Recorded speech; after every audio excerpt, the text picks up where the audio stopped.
গত পর্বে আমরা পড়ছিলাম তোমার কার্বোহাইড্রেট সম্পর্কে। কার্বোহাইড্রেটের মধ্যে সবচেয়ে গুরুত্বপূর্ণ কার্বোহাইড্রেট আমরা পড়ছিলাম রাইবোজ শর্করা অর্থাৎ পেন্টোজ শর্করা নিয়ে। ডিঅক্সিরাইবোজ শর্করা পড়ি নাই, কারণ এটা এই অধ্যায়ের জন্য গুরুত্বপূর্ণ না। তাহলে এখন রাইবোজ শর্করার যে গঠনটা তোমরা পড়ছিলা, আমি তোমাদের দুইটা গঠন দেখাইছিলাম, রিং স্ট্রাকচার এবং চেইন স্ট্রাকচার। আমাদের রিং স্ট্রাকচার নিয়ে আজকে কাজ করতে হবে। দেখো আজকে আমরা পড়বো কি এটিপি, NADH2, APDH2 এবং জিটিপি এর গঠন সম্পর্কে। তাহলে এটিপি এর গঠন বোঝার আগে আমাদের বুঝতে হবে কি তোমার নাইট্রোজেন গঠিত ক্ষার বা বেসটা কি জিনিস। নাইট্রোজেন গঠিত ক্ষার বা বেস কি জিনিস? আমরা জানি মানবদেহের তোমার নিউক্লিয়াসের মধ্যে ক্রোমোজোম থাকে, ক্রোমোজোমের মধ্যে লোকাস নামক স্থানে কি থাকে, ডিএনএ থাকে। এখন ডিএনএ এর মধ্যে ডিএনএ গঠিত কি দ্বারা? ডিএনএ গঠিত হচ্ছে বড় একটি পলিনিউক্লিওটাইডের চেন অর্থাৎ নিউক্লিক অ্যাসিড এবং নাইট্রোজেন গঠিত বেস বা ক্ষার দ্বারা। তাহলে ডিএনএ এর মধ্যে কি থাকে? নাইট্রোজেন গঠিত বেস বা ক্ষার থাকে। কয় ধরনের? 4 ধরনের, অর্থাৎ অ্যাডেনিন, গুয়ানিন, সাইটোসিন এবং থায়ামিন, এই 4 ধরনের ক্ষার থাকে। তাহলে এখন দেখো তো, অ্যাডেনিন নামক ক্ষারের সাথে যদি আমরা রাইবোজ সুগার কয় কার্বন বিশিষ্ট? অবশ্যই 5 কার্বন বিশিষ্ট, এবং অজৈব যদি ফসফেট যুক্ত করি তাহলে কি তৈরি হবে? তাহলে তৈরি হবে হচ্ছে তোমার AMP অর্থাৎ অ্যাডেনোসিন মনোফসফেট। দেখো এখানে আমরা কি নিছি? অ্যাডেনিন নিছি। অ্যাডেনিনের লাস্টে কি আছে? দেখো তো NiN আছে, 9, অর্থাৎ অ্যাডেনিন কয় কার্বন বিশিষ্ট? 9 কার্বন বিশিষ্ট। এবং সুগার নিচে, সুগার কোন ধরনের সুগার? Ribose sugar. আর ফসফেট নিচে ইনঅর্গানিক ফসফেট। তাহলে কি তৈরি হবে? AMP অর্থাৎ অ্যাডেনোসিন মনোফসফেট। এখন দেখো নিচে লেখা আছে নিউক্লিওসাইড। নিউক্লিওসাইড কি জিনিস? নিউক্লিওসাইড হচ্ছে অ্যাডেনিন এবং সুগার মিলে যে গঠনটা পাওয়া যায় সেটা হচ্ছে তোমার নিউক্লিওসাইড। এবং নিউক্লিওটাইড কি? নিউক্লিওটাইড হচ্ছে নিউক্লিওসাইডের সাথে যদি আমরা একটা ইনঅর্গানিক ফসফেট আমরা যুক্ত করি তাহলে সেটা কি হবে? নিউক্লিওটাইড হবে। তাহলে বোঝা গেছে। তাহলে দেখো তো এখানে আমরা যদি অ্যাডেনিনের সাথে একটা পেন্টোজ সুগার এবং ইনঅর্গানিক ফসফেট যুক্ত করি তাহলে কি তৈরি হবে? Adenosine monophosphate. মনোফসফেট কারণ কি? মনো মানে আমরা জানি 1, তাহলে এখানে তোমার একটা ফসফেট যুক্ত হয়েছে, তাহলে এখানে কি বলা হবে? Monophosphate, adenosine monophosphate. এই যে ফসফেট যুক্ত করার যে বিক্রিয়া বা প্রক্রিয়া, এই প্রক্রিয়াকে কি বলবো আমরা? ফসফোরাইলেশন বিক্রিয়া। ফসফোরাইলেশন শব্দের অর্থ হচ্ছে ফসফেট যোগ করা। পর্যায়ক্রমে দেখো তো, আমরা AMP অর্থাৎ অ্যাডেনোসিন মনোফসফেটের সাথে যদি আমরা আরেকটা ইনঅর্গানিক ফসফেট যুক্ত করি তাহলে কি পাওয়া যায়? ADP অর্থাৎ অ্যাডেনোসিন ডাইফসফেট। আগে থেকে তো একটা ফসফেট ছিলই, মানে মনোফসফেট, মানে একটা ফসফেট ছিল, আমি নতুন করে আরেকটা ফসফেট যুক্ত করছি, ইনঅর্গানিক ফসফেট।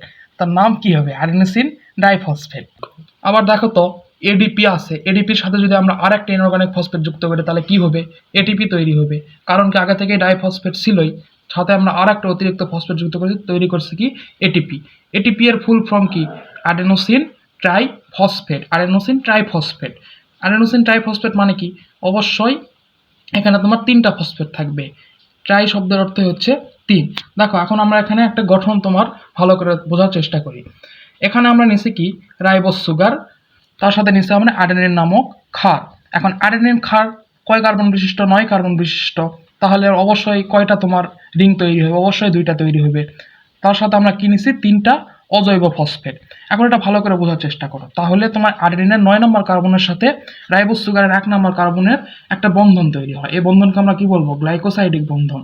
বোঝা গেছে? তারপরে আবার যদি আমরা চিন্তা করে দেখি বা খেয়াল করে দেখি, তোমার কি দেখা যাচ্ছে? দেখো তো, তোমার রাইবোজ সুগারের 5 নম্বর কার্বনের সাথে তোমার প্রথম একটা ফসফেট যুক্ত হয়েছে। কোন বন্ধনের সাহায্যে? ফসফোএস্টার বন্ধন। এখানে কিন্তু এই বন্ধনের মধ্যে কিন্তু শক্তি সঞ্চিত থাকে। দেখো তো, তুমি যদি এইটুকু অংশের সাথে তুমি শুধু একটা ফসফেট যুক্ত করো তাহলে কি পাওয়া গেছে? অ্যাডেনোসিন মনোফসফেট পাওয়া গেছে, তাই না? এখন অ্যাডেনোসিন মনোফসফেটের সাথে পর্যায়ক্রমে তোমরা আরো 2টা ফসফেট যুক্ত করো তাহলে কি পাওয়া যাবে? ATP এর একটা গঠন পাওয়া যাবে। এখন ফসফেট আর ফসফেটের মধ্যে যে বন্ধনটা তৈরি হয় তাকে আমরা কি বলবো? ফসফো অ্যানহাইড্রিক বন্ড। এই বন্ধনটা কিন্তু অনেক শক্তিশালী বন্ধন। অর্থাৎ জীবের যখন শক্তির প্রয়োজন হয়, অর্থাৎ আমরা বিভিন্ন ধরনের জৈবনিক ক্রিয়া সম্পন্ন করি। এখন জৈবনিক ক্রিয়া সম্পন্ন করার জন্য জীবের বিভিন্ন ধরনের শক্তির প্রয়োজন হয়, এবং এই শক্তিটা কই সঞ্চিত থাকে বলতো? কোষের মধ্যে সঞ্চিত থাকে কি আকারে? ATP আকারে। তাহলে ATP যখন আমাদের শক্তি দেয় তখন কি হয়? এই যে প্রান্তীয় ফসফেটটা আছে, প্রান্তীয় ফসফেট বলতে আমরা বুঝাচ্ছি ATP এর সর্বশেষ ফসফেট। এই ফসফেটটা তখন ডিফসফোরাইলেশন বিক্রিয়ার মাধ্যমে আলাদা হয়ে যায়। ডিফসফোরাইলেশন বিক্রিয়ার মাধ্যমে আলাদা হয়ে যাওয়ার ফলে কি হয়? তোমার ADP তৈরি হয় এবং কিছু পরিমাণ মুক্ত শক্তির তৈরি হয়। এই যে বিক্রিয়াটা, এই বিক্রিয়াটা হলো ডিফসফোরাইলেশন। এখানে তোমার ATP কে ভাঙে কি? ATPase নামক এক ধরনের এনজাইম। দেখো এখানে আমরা ATP যদি ATPase এনজাইমের সাহায্যে ভাঙে কি জন্য ভাঙবে? আমাদের জৈবনিক ক্রিয়া সম্পূর্ণ করার জন্য। আসলে তোমরা বলো তো এটিপি কি জিনিস? এটিপি কিন্তু জীবের কোষের মধ্যে সঞ্চিত রাসায়নিক শক্তি, যা আমাদের বিভিন্ন জৈবনিক কার্য সম্পাদনের জন্য আমাদের শক্তি প্রদান করে থাকে। তাহলে আমাদের যখন শক্তির দরকার হবে তখন কি হবে? এটিপি অর্থাৎ অ্যাডেনোসিন ট্রাইফসফেট। অ্যাডেনোসিন ট্রাইফসফেট ভেঙে যাবে কার প্রভাবে? এটিপিএস নামক এনজাইমের প্রভাবে ভেঙে গিয়ে কি তৈরি করবে? এডিপি, ইনঅর্গানিক ফসফেট এবং মুক্ত শক্তি। এই মুক্ত শক্তির পরিমাণ কত?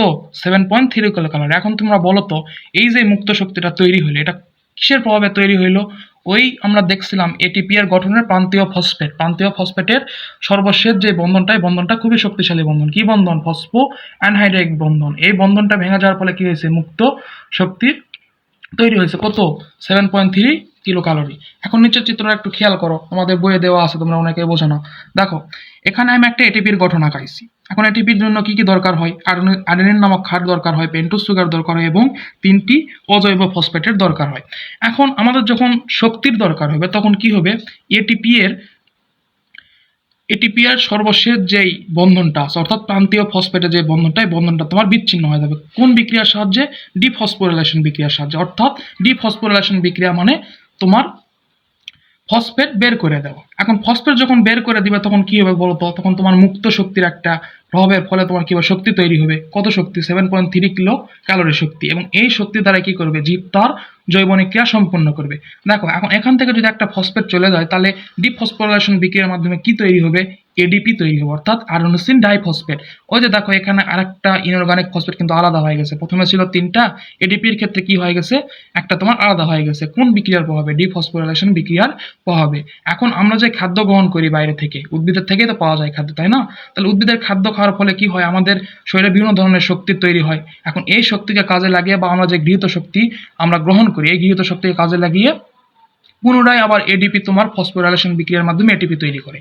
এই পুরা প্রসেসটা তোমার চক্রাকারে বারবার চলতেই থাকে। মানে তোমার যখনই তোমার কোষে শক্তির দরকার হবে তখন এটিপি ডিফসফোরিলেশন বিক্রিয়ার মাধ্যমে ভেঙে গিয়ে মুক্ত শক্তি তৈরি করবে 7.3 ক্যালোরি। এটা তোমার কাজ সম্পূর্ণ হবে।